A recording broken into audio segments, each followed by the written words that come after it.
Good evening all and welcome. Tonight I have a collection of cryptid stories for you to enjoy. So buckle up, because it's time to get comfortable and let the darkness take control. I live in New Mexico, and while we get our fair share of weird stuff in the sky, this was different. This happened on the ground in the woods, and I've never been able to explain it away. So for context, I walk a lot. It helps me clear my head. When my dad took us up to some rental cabins in the northern part of the state, somewhere tucked along a wooded area near the Picos, I stuck to the habit. We were staying there for a few days with his friends and their kids. It was a really quiet kind of place, where most people just went to drink, and there was no cell service. And I was glad for the trails. There's a main walking trail that loops through the woods nearby. It's pretty well maintained. It's not the kind of place you can get lost in easily, even at night. It starts just past this narrow, metal footbridge that crosses a river. The bridge looks like something out of a horror movie, with rusted rails clanking when you walk over it, but it's solid, and once you're across, you're surrounded by forest, big, tall trees, mostly pines and cottonwoods, that block out the sky almost completely. There are these small lights along the trail, old electric ones that run low to the ground every 30 feet or so. Dim, but enough to keep you from wandering off the path or breaking an ankle. Well, that evening, I went out just before sunset. By the time I was on my way back, the sun had dipped below the mountains, and between the tree cover and the fading sky, it was already getting pretty dark. I wasn't scared, just in that calm, introspective state I usually get while walking. When something changed. I was maybe halfway between the bridge and the cabin, when I noticed movement out of the corner of my right eye, but it was coming from the left. I stopped. That alone was enough to make my skin crawl. It was like my peripheral vision didn't line up with reality. I turned my head slowly, expecting maybe a deer or even a bear, but it wasn't either. What I saw was something bizarre. It looked like a dog, but not really. Its body was massive, maybe the size of a Newfoundland, but there was no fur. Its skin looked grayish and tough, like dried leather stretched over bone. Its legs were long and jointed in weird places, bending in a way that reminded me of a spider or broken marionette. And it moved wrong, like each leg had been dislocated, but it was still forcing itself to walk.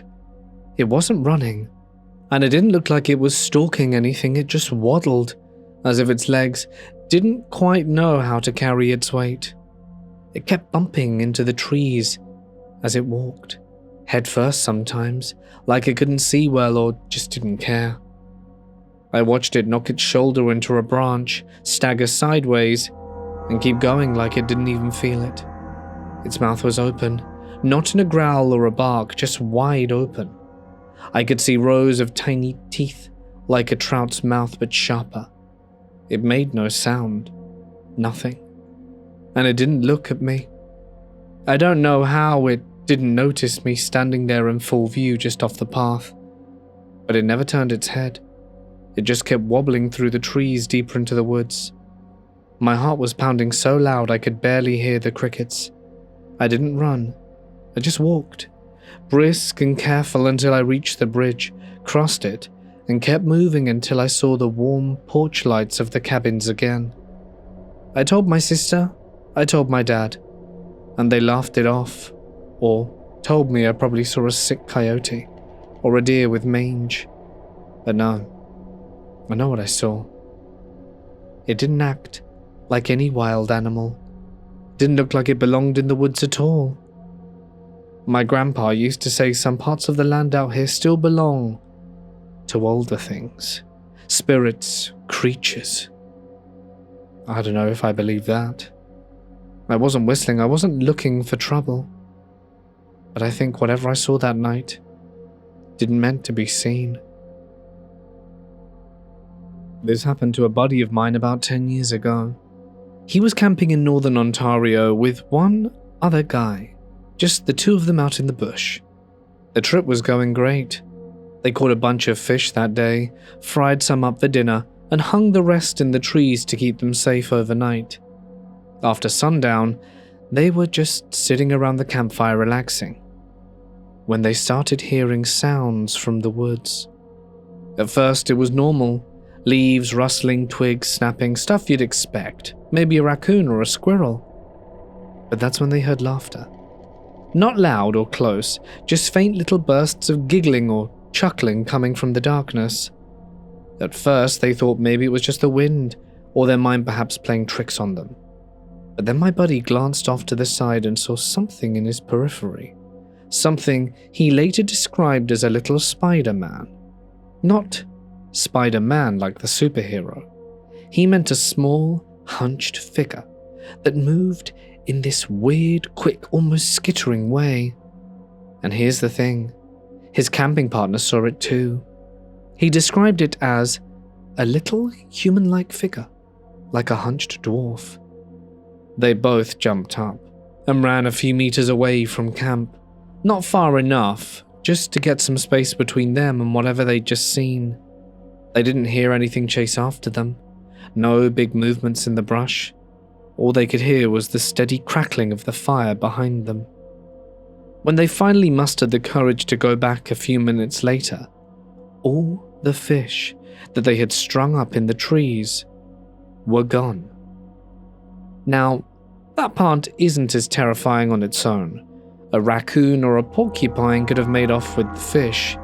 And yeah, eyes can play tricks, especially in the dark of the woods, when your brain is already a little on edge. But here's the part that really gave me chills. Fast forward a few years. I'm in the Ontario archives doing research for my dissertation, flipping through old explorer journals. I came across an interview with Ernest Obelholzer, an early 20th century explorer who recounts stories told to him by his indigenous guide, Otuk Kaumowan, also known as Billy McGee. McGee described how the Anishinaabe people, especially those who lived north of Lake Superior, told stories of beings called Michipiwesh or Mamagrasi, the little people, tricksters or dwarfs who lived in the forest. They were known for making strange sounds, playing tricks on travelers, and sometimes even stealing food.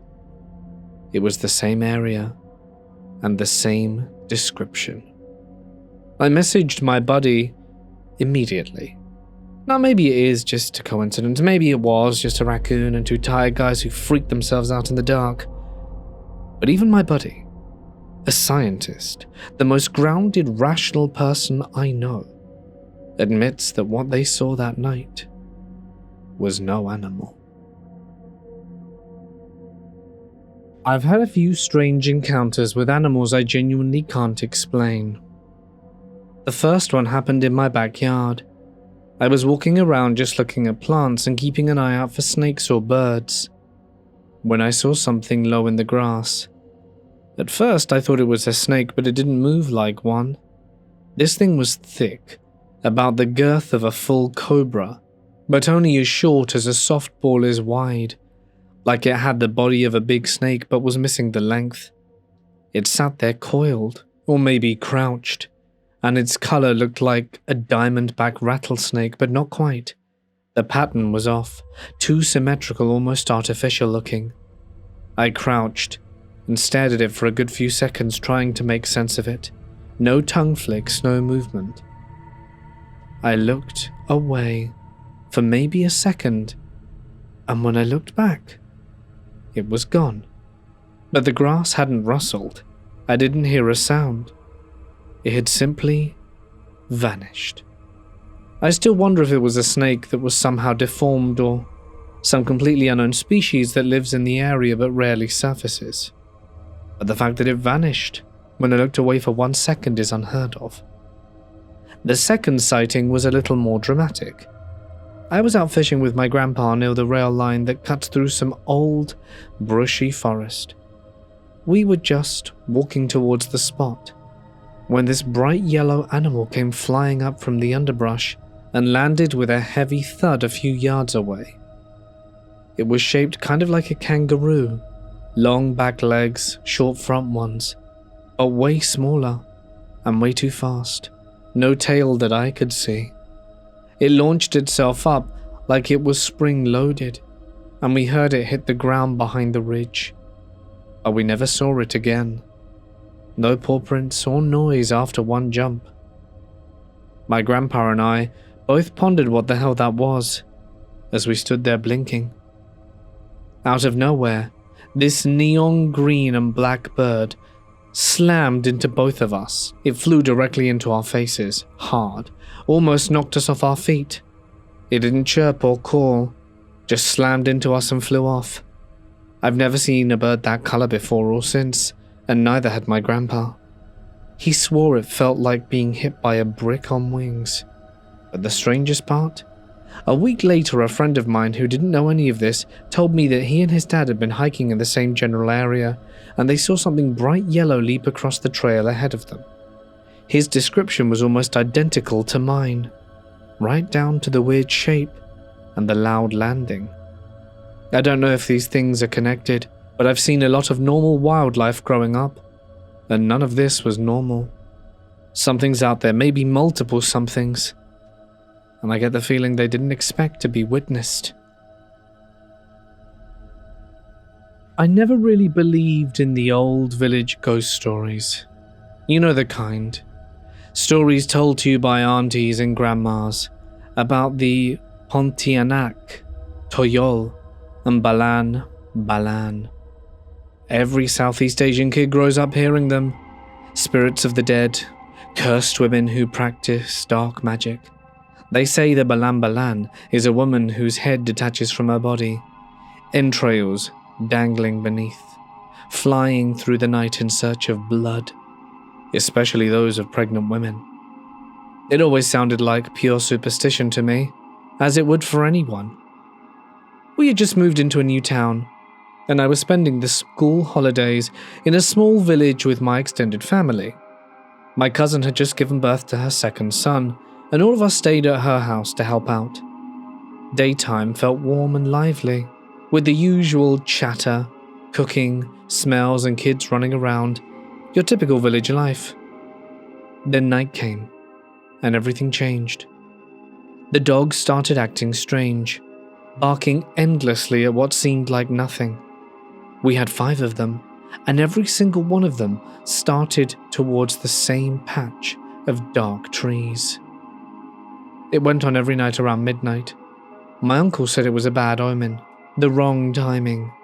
He hung garlic and thorny lemon branches around the windows, especially near the rooms where my cousin and her newborn slept. I laughed at him, thinking he was being ridiculous, maybe even trying to make the house smell nice. One night I woke up thirsty and went to the kitchen for water. The window had no curtains, only old metal bars, and as I drank, I heard a wet, squelching sound outside, like someone stepping on a giant slug.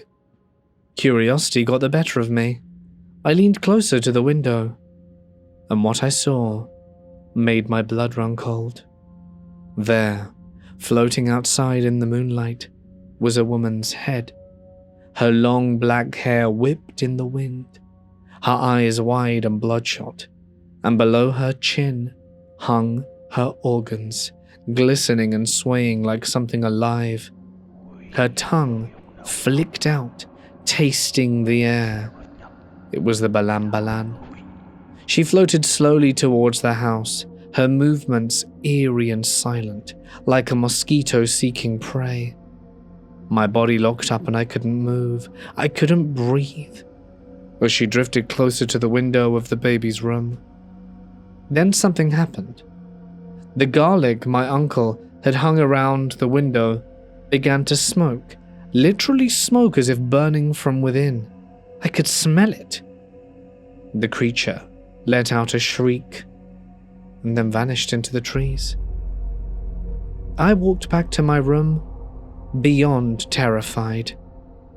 I tucked myself into bed, wide awake, and couldn't sleep for the rest of the night. To this day, I don't know if anyone truly believes what I saw. Maybe they think I imagined it. But I know what I saw, and now I understand why the elders never joke about these things. They're real. Have any of you ever seen one? Back in 2017, I was still active in my church, and that summer my mum convinced me to join the Pioneer Trail hike. Honestly, I wasn't thrilled. Something about it just didn't sit right with me, though I couldn't explain why. That uneasy feeling lingered in my gut as we set off. By the time we stopped for a break, we had already trekked close to 10 miles. I grabbed something to eat like everyone else, but the gnawing sensation that we weren't alone wouldn't leave me. I brushed it off, telling myself not to be stupid and that there was nothing out there except for us. We continued with our usual camp activities, and that night, after drowning a bag of spicy takis, bad idea, I found myself making a quick bathroom trip before heading back to the cabin, exhausted and ready to crash. Just as I was about to drift off, I heard a sharp crack, a branch snapping. I dismissed it at first, but then came more. My gut twisted. Curious but tense, I pulled myself to the window and looked outside, and what I saw froze me to my core. Standing there, partially hidden among the trees, was a creature, long and disturbingly thin, its ribs clearly visible under pale, almost translucent skin. It had searing red eyes that seemed to glow against the dark forest backdrop. It moved with unsettling, jerky motions, sniffing the ground and the air like it was looking for something. For a moment it had its back to me, but then slowly it began twisting its body almost unnaturally, towards where I was watching.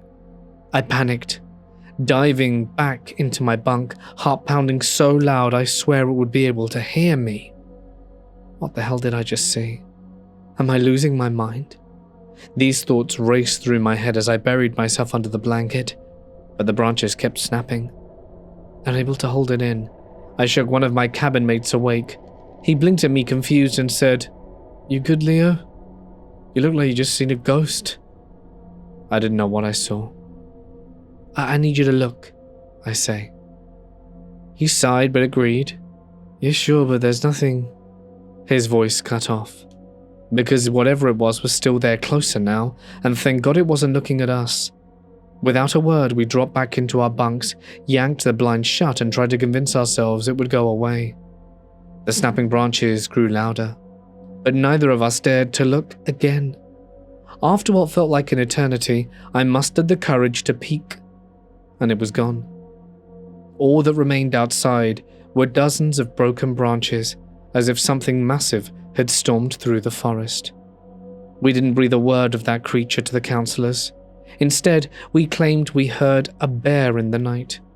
They organized a search but only found a few strange paw prints that didn't look quite right. My cabin mate and I, we knew better.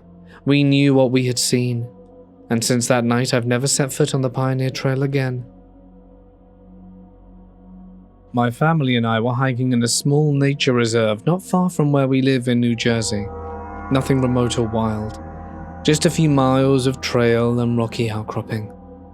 We go there a few times a year to stretch our legs and enjoy much cleaner air than in the suburbs. That day was normal, cool weather, partly cloudy, no one else on the trail. I remember we were maybe halfway through the loop, walking along a ridgeline that overlooked a shallow cliff drop on one side. Then out of nowhere, we heard crashing, loud and heavy, like something big was moving through the brush below us. Not the scattered crunch of deer or raccoon. This sounded more like someone tossing tree trunks around. Branches snapped, thick ones. I swear I heard it echo. We all froze, and then I turned around, expecting maybe a falling tree or a black bear coming up the slope. But instead, we saw something taking off from the trees just below the cliff, and I mean take off, not leap, not climb. It unfolded like it had been crouched and suddenly launched upwards. One giant flap of its wings sent leaves swirling through the air and nearly knocked me back a step. It was a bird, I guess. At least it had wings, but that's where the familiarity ended. This thing had a wingspan that must have been 30, if not 40 feet across. I'm not exaggerating, it was huge, bigger than anything I've ever seen flying in real life, not even close to a hawk or eagle. But that wasn't the weirdest part. Its legs hung long behind it as it rose, too long, like they weren't tucked the way a bird's usually are. They looked something between talons and limbs, reptilian nearly. Its neck was long and sinuous like a heron's, but even longer, maybe 3 or 4 feet, and its head wasn't right either. It wasn't round like a hawk or sharp like a vulture's. It was narrow, with a slight backward curve. From the profile, it looked almost like a pterosaur. We watched it beat its wings twice, massive, slow flaps, and then it was gone above the treetops. No screech, just the wind carrying it away. And all of us saying, "What the hell was that?" Obviously, we never found out. This happened about 15 years ago, and no matter how much time passes, I still can't explain it. All 4 of us remember it in the same way, every detail. My great aunt had passed away, and most of our family was attending the funeral about an hour away. We were too young to go, so me, my 2 sisters, the oldest being around 12 or 13, and our cousin, stayed home. It was a quiet street in a small town in eastern Kentucky. The house itself was older, one of those tall, narrow homes with creaky floors. That day, my oldest sister and I were downstairs in the living room, flipping through TV channels, when we suddenly heard loud footsteps and screaming coming from upstairs. It was my younger sister and cousin. They came flying down the stairs, white as sheets, yelling and crying. We asked them what happened, and they both said they heard the exact same voice calling my cousin's name from one of the bedrooms upstairs. At first, it had sounded like my sister's voice, almost identical, but she was with me the whole time. The moment they both realized that, they panicked and ran. We were all terrified. We didn't know what it was, some prank, a ghost, maybe something worse. The front door didn't have a working lock at the time, so we shoved a chair under the knob and wedged it against the china cabinet to keep it shut. Then, we all huddled in the corner of the living room, holding each other, whispering prayers. And that's when the real horror started. The chair, the one wedged under the knob, began to rattle. Slowly at first, then more violently, like someone was forcing the door open from the other side. The cabinet behind it began to creak, and we could hear the strain in the wood. But no one spoke.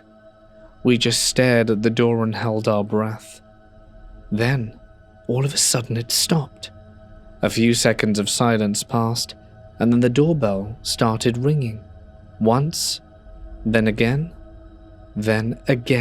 fast and repetitive, like someone was panicking or trying to lure us out. We were frozen. None of us moved until the ringing stopped. And after what felt like an eternity, but was probably mere minutes, we finally worked up the courage to peek outside. But no one was there.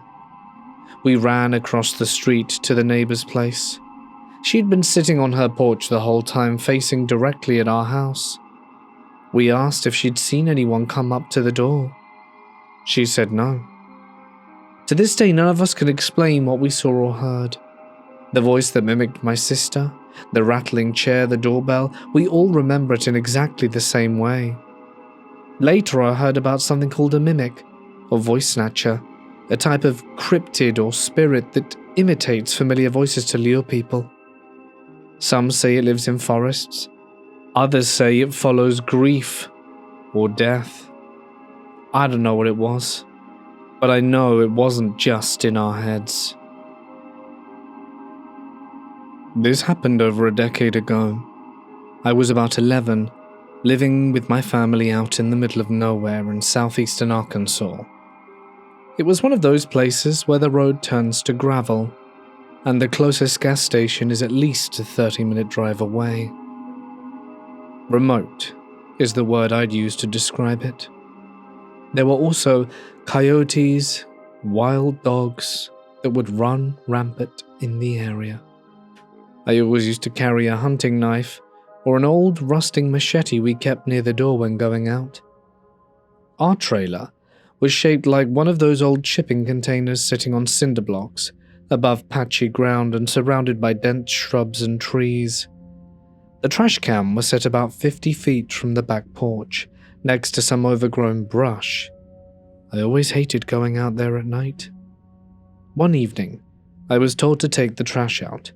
I grabbed the bag and the machete and headed down the path, dumped the trash in the can, and turned to head back. I'd barely taken 2 steps when something grabbed my ankle. At first, I thought it was a branch or some tangled root, so I gave my leg a good yank. That's when I realized whatever had me had fingers. Cold, leathery fingers too long to be human, and I could feel them wrapped tightly around my ankle. I didn't think. I just swung the machete as hard as I could. I hit something, and whatever it was let out this ungodly screech, like a scream mixed with static and something else I can't quite explain. It wasn't like any animal I knew, and it sure as hell was not human. I bolted back to the trailer, slamming the door shut behind me, my lungs burning, heart going 100 miles a minute. I kept trying to tell my parents what happened, but all I could articulate was, something grabbed me. That night, I heard it again under the trailer. The old trailers aren't sealed underneath. Animals sometimes crawl under through busted skirting or holes, and whatever this thing was, I'm sure found its way there. I could hear it moving slowly. It wasn't a raccoon or a stray dog. It somehow knew where I was and was circling beneath me. It didn't leave until sometime around dawn. I never saw it. I couldn't see any blood or tracks, just this faint bruise on my ankle, like someone had gripped it too hard. Long fingers, thin, almost skeletal. I still don't know what it was. A few years ago, I read about night crawlers, not the Fresno kind exactly. What I saw wasn't just legs. Whatever grabbed me had hands, and screamed. And you can be sure I never took the trash out at night again after that. I've debated sharing this for a long time.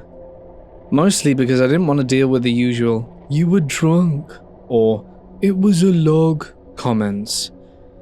But after hearing someone else's story, I figured why not? I'll share my story about Flathead Lake. So this happened a few summers ago. My brothers, a few cousins and I were out on the lake for the day, fishing, relaxing, and doing what we usually do when our uncle rents a boat. He and a couple of his old high school buddies had come along, so it was a full crew, and a pretty normal day. Clear skies, calm water, and a cooler full of snacks and cold drinks. We'd been out for a few hours, mostly floating and casting lines, and as the day wound down, the lake hit that beautiful in-between stage, twilight. The sun was still visible, but low enough that everything looked drenched in a dark orange and gold glow. The surface of the water was glassy, and we started making our way back towards town. And that's when it happened. Something huge moved under us. I don't mean we saw something, I mean we felt it. The entire boat rocked hard enough to startle all of us. It was like a wave hit us from underneath. But there were no boats around, and the lake had been a dead calm all day. I looked around, and I swear, I saw the shadow of something massive passed under the surface. I'm talking whale-sized. I know this sounds ridiculous. I don't think whales are hanging out in Flathead Lake, but that's the scale we're talking about. I didn't get a clear look, but I know it had mass and was moving quickly. We all just looked at each other and then at the water like, did that just happen? A couple of my cousins were already muttering about the monster, but in that half-joking way, like they weren't ready to admit it out loud. Later that night, back at the cabin, we all brought it up again. My uncle didn't say much, but I could tell that something about it had rattled him. He's not the type to spook easy, and he'd grown up around the lake. That's when my youngest brother reminded us about the stories our grandparents used to tell, about a creature in Flathead Lake that our ancestors knew about. It wasn't some terrifying lake demon, just a presence in the water, something large that had always been there. The stories were always kind of peaceful, like the thing wasn't dangerous unless messed with, something that just wants to be left alone. I can't say for sure what we saw. Maybe it was a freak underwater current. Maybe it was a sturgeon on steroids. Maybe my imagination filled in the gaps. But I know how it felt, and everyone else felt. And I've never felt that kind of force in the water before or since. I've always been fascinated by marine life, and I try to snorkel whenever I get the chance, especially when traveling. I've had the usual encounters, rays, reef sharks, the occasional sea turtle, all incredible experiences, but nothing that has ever made me question what I thought I knew about ocean life. It was last year, in a coastal lagoon in the South Pacific. I don't want to name the exact location because frankly I don't want to attract the wrong kind of attention to the area, but I was snorkeling alone, early in the morning when the water is clearest and the fish are most active. There was a drop-off at the far end of the lagoon, a ledge that fell into a deeper trench, and that's when I saw it. At first I thought it was a boulder. It was sitting there still in the shadows, perfectly round and motionless on the seabed, and then it moved. It wasn't fast, just a slow, deliberate shift, like a tank turning in place. And then it rose slightly off the sand and I realized what I was looking at. A turtle. A massive one. But it wasn't like any sea turtle I've ever seen, and I've seen plenty. For starters, its shell was circular, almost disc-shaped. Not the teardrop or shield-like form you see in green sea turtles or loggerheads. It looked more like a fossil, like one you see in a prehistoric rendering of an extinct marine turtle, like Archelion or Protostega. The shell was rough, malted with algae growing on it, and its head huge, beak-like, but blunter than modern turtles. I could see its eyes clearly, but its size alone made my chest tighten. The thing had to be 6 to 8 feet across at least, bigger than any living species on record. We were maybe 30 feet apart. It didn't seem aggressive or even at all curious, just aware. And after a few seconds it turned away, flipping its massive flippers and slowly drifting off into deeper water, like it had been around long enough not to care about humans anymore. I floated there for what felt like forever, trying to make sense of what I'd seen. I did some research when I got home. I couldn't find a single modern species that matched what I saw. The closest thing was Archelion, which went extinct around 66 million years ago. But that's what the shell shape looked like. It's the only way I can describe it. I reached out to a few forums and eventually submitted a brief account to the National Cryptid Society, and they actually included it in their March publication this year. I'm not saying I discovered a prehistoric species or anything, but I am saying that sometimes the ocean conceals things. A little while back, I was solo backpacking in the Trinity Alps in Northern California. I knew the area well. I'd done dozens of hikes and overnights there, and I'd gone up for the weekend to test some new gear before a more serious multi-day trip. No pressure. Just a personal gear shakedown. It was around 5 p.m, and I was somewhere about 7,000 feet on a high ridge overlooking a valley I'd camped in before. The ridge had this striking rock outcrop, like nature had stacked slabs of stone into perfect geometric angles. It almost looked man-made. The rocks there had this weird, hollow ring when you tapped them, like knocking on a metal tank. I thought it was cool enough to pocket a few smaller fragments before heading down to my intended campsite for the night. And then I heard it. A fluttering sound behind me, light and quick, almost like a pigeon coming in for landing. Out of instinct, I turned my head to see what kind of bird it was. But it wasn't a bird. There was a praying mantis, but this thing was massive, easily over 5 feet tall. It stood completely upright, abdomen curled at such an extreme angle that its upper body reached my chest. I'm 6 feet tall, and I was crouched at the time, zipping my pack, which meant we were at eye level.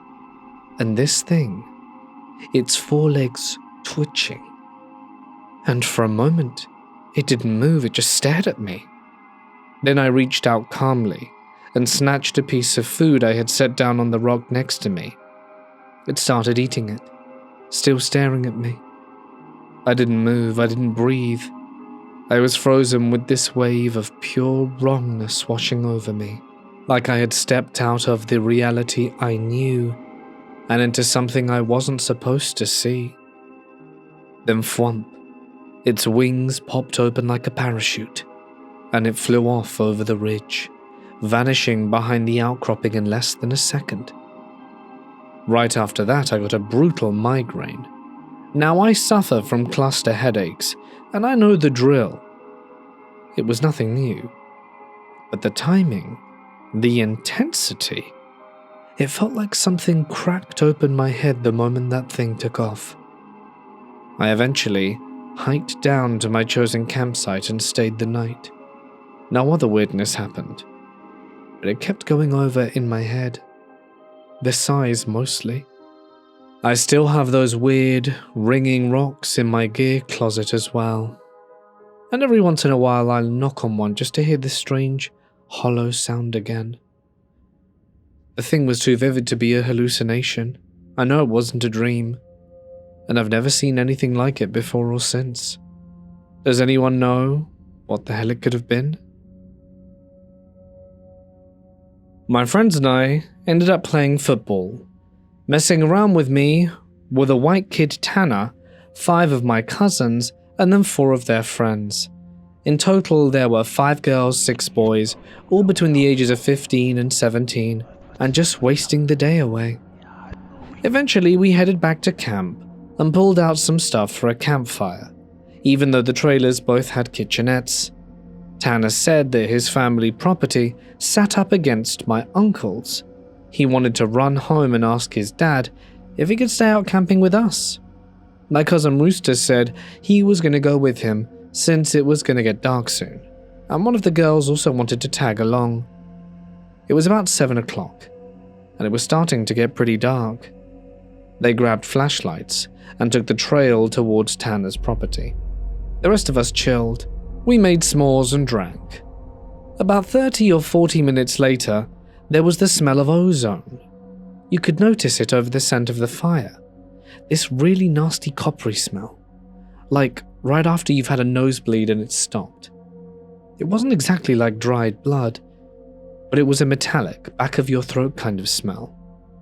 We immediately thought it was some kind of electrical malfunction, or someone had left a hot plate on or something.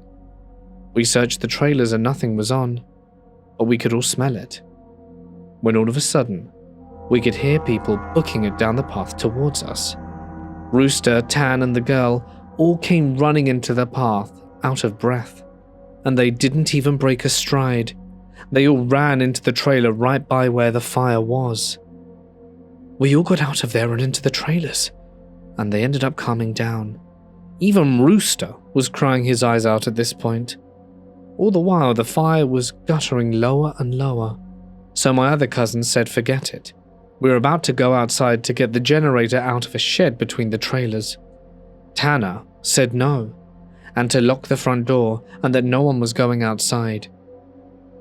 His eyes were bloodshot and puffy, and his pants dirty. He went on to tell us that they went up to his house. His father said sure he could go out camping, but to make sure they were careful on their way back, and that maybe they should take one of those hunting rifles just in case. Evidently, Tanner had seen something in their yard a few days before. One of their pigs had been ripped up and half-eaten. They assumed it was just some big cats or coyotes, even though they don't usually mess with live animals. Tanner went upstairs, packed his stuff, and told his dad they would be okay without the rifle because coyotes generally avoided people. Then they started walking back to where we were camping. Rooster finally stopped crying and shaking. The girl already had, but was now just staring out the window with a dumb look on her face. He said they'd gotten halfway into the woods towards the camp when they started to hear things in the forest. It was almost pitch black at this point, so they weren't sure at first what it was. The girl said she heard something in the bushes right off the trail. They all beamed their flashlights over there, and there was someone standing in the woods in a little hollow. Rooster said they shouted at him and told him that he was scaring them and what a jerk he was.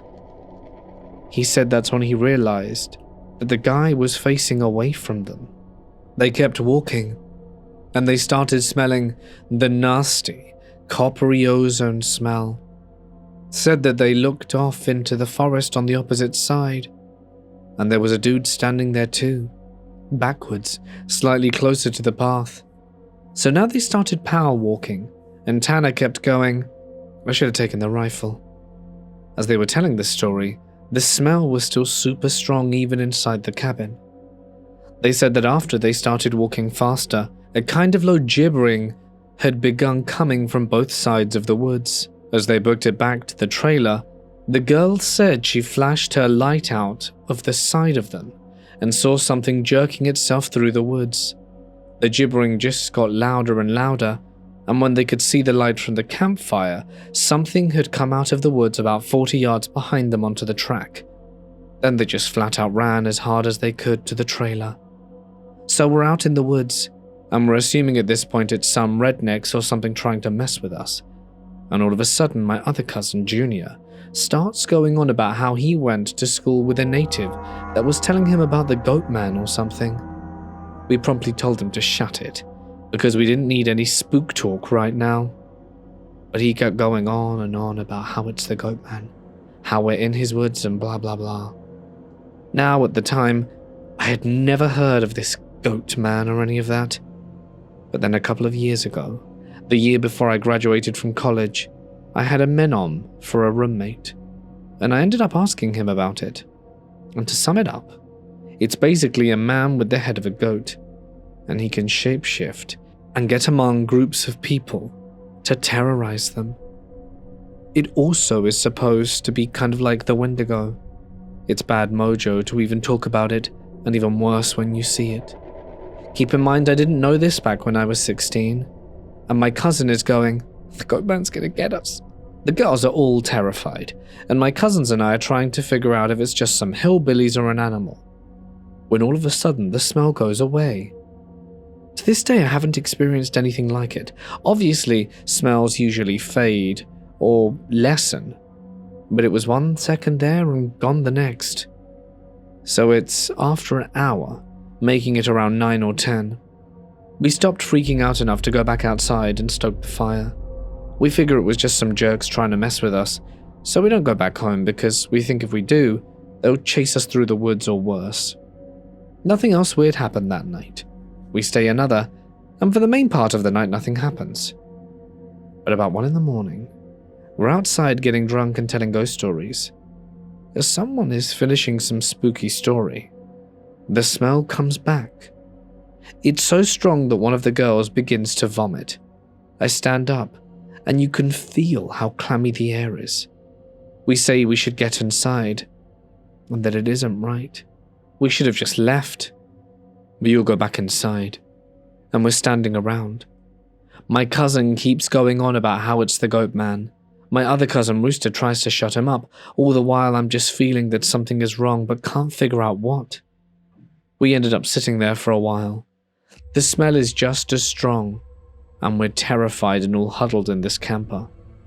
We end up cooking brats for everyone because nobody wanted to go outside. It was one of those packs with 4.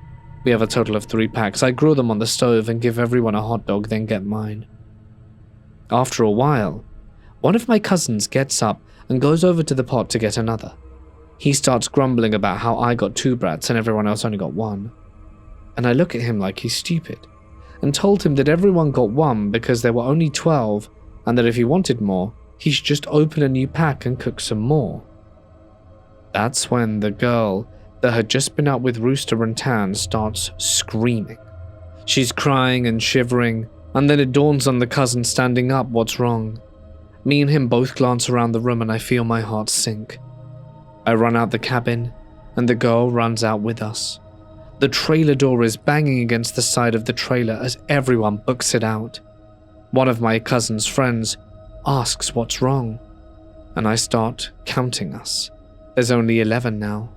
I kid you not, my cousin verified. There had been 12 people in the cabin, but being that everyone didn't really know each other well, nobody had noticed the whole time that there was an extra person. And then I realized earlier that I'd kind of noticed something was off. You know how when you're just messing around having a good time, you don't sweat the small stuff. You don't always keep track of certain things. I'm dead sure that someone else had been in the trailer with us, and they had been there for at least a day, eating with us. What makes it worse is that I couldn't figure out who it was, because I don't think anyone ever actually interacted with the other person, the goat man. The girl just kept praying to Jesus, and we're all sitting outside. Eventually, we get big sticks and go back into the cabin, and there's no one there. We count again, 11 people. We go back into the trailer and knock the door. We explain what happened. The girl says that she realized too, and that when she was about to say something, the person sitting next to her grabbed her leg hard, leaned over towards her and said something she couldn't understand. So we are pretty much scared the heck as we huddle together, and I fall asleep. When I wake up, the sun is just coming up, and half the people are asleep. The other half are packing our stuff up. We all went to walk back home, but like 4 people wanted to stay until the sun was all the way up. Some people think we're just messing around and still want to stay at the trailer. I just wanted to get out of the woods. The girl's name was Kira, the one that the goat man touched. I asked her if she really thinks it was something bad, and she said she just wants to go home and out of those woods and not be alone for another night. So we decided to split up. The 4 that want to go, but I have to stay because I have the keys to the cabin and it's my uncle's, so I have to lock up. I'm super irritated at this point because I feel like people aren't taking this seriously. I definitely didn't want to be in those woods for another night. I spent the rest of the day trying to convince the rest of the people, now 4 girls and 4 guys, to get out of Dodge. Tanner leaves with them to go get a rifle and says he's coming back, and by 4 PM there are only 7 of us left. 5 PM rolls around and he hasn't made it back. We're getting extremely antsy, and the only reason I can't stop begging them to pack up and leave is because he went to get a firearm. Around 6, one of the cousins that did go out to the woods with Rooster starts going crazy again, saying that we should have all left. She says she thought the goat man was just a story, and that they had been messing with us when we were going back to the cabin, and that she had grabbed his hand while walking back to the cabin, and that it looked too much like a human's hand to be anything else. I'm losing my temper now. I ask her how long she thinks it's been in the trailer, and she says since the first night because it was sleeping in the corner on some bags when she was walking back to the cabin, and that it touched her leg. She says it didn't actually touch her until the morning when all the stuff was going down. The guy from earlier that had checked the cabin when we went back inside was like, "I'm not staying here, we have to leave." We all get ready to go, and all the girls pack their things. We count again and there's still the right amount of people. The girls in the group think they should be up front walking. So one of the guys is trying to tell them that he should go first as he's the oldest. We don't think anything of it, but Tan still hasn't come back. We have to keep going. We're walking towards the road and we think that Tan is just up ahead and went home. We get to the road and nothing else happens. We look at each other and realize Tan isn't with us, and we have the right amount of people, and we're finally walking back home. We cross a wooden bridge about 20 yards from the trailhead and look back, and there's someone standing on the other side of the bridge. Rooster turns around and starts running back to the trailer. He just takes off and we all start running in different directions. We all stop and look around the area where we're camping, and there isn't anyone there. We made it back, but Tanner never returned. It was the most curious thing, and once we made it home, we never heard about him again. It's all left a big mystery. My friend and I, we're both females in our 40s, went to Stones River Battlefield to do a paranormal investigation. It's a great location.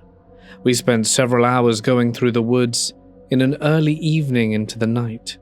We picked up several EVPs and got several very interesting pictures around the canyons. Some random misty areas that were not there in person, but showed up in the photos.